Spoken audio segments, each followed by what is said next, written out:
Welcome back. And you know, when you start talking about those little phrases, I mentioned this a couple days ago in one of the mini messages, those little phrases that we think of the Ten Commandments as being like, you know, thou shalt not murder, right? Okay, that's where we're at today in verse 13.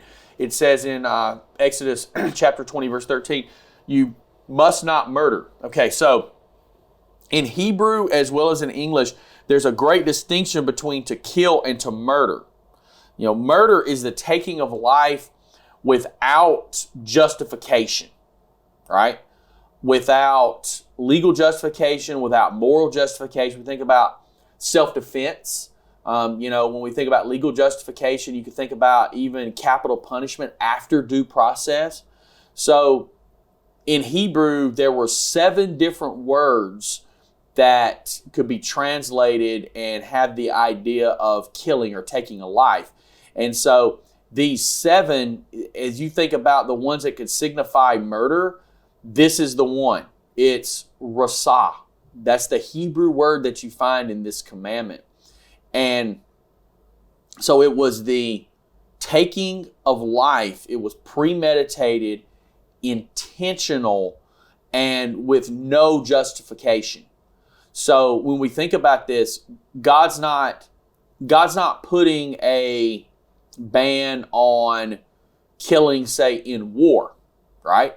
I mean, we go forward and we see David felling Goliath. You know, David was a warrior king who took many lives. There's literally a song in 1 Samuel that the people sang, and it was Saul kills his thousands and David kills his tens of thousands. This was talking about the enemies of Israel, right? You go to the book of Jericho, go to the book of Joshua. Book of Joshua and look at the story of Jericho. The town, the people in Jericho were killed by the Israelites, but it wasn't murder. There was justification and there was an order from God for this. Capital punishment kind of fits that. You know, a lot of people try to say, well, you can't be a Christian and support capital punishment. Well, there's a prohibition against murder. There's not a prohibition against the taking of a life after that due process and justification.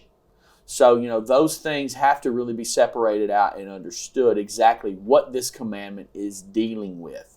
So it is dealing with the premeditated taking of a life with no justification. It is intentional taking of a life with no justification. So that kind of separates it out for us, helps us understand what this means. See you soon.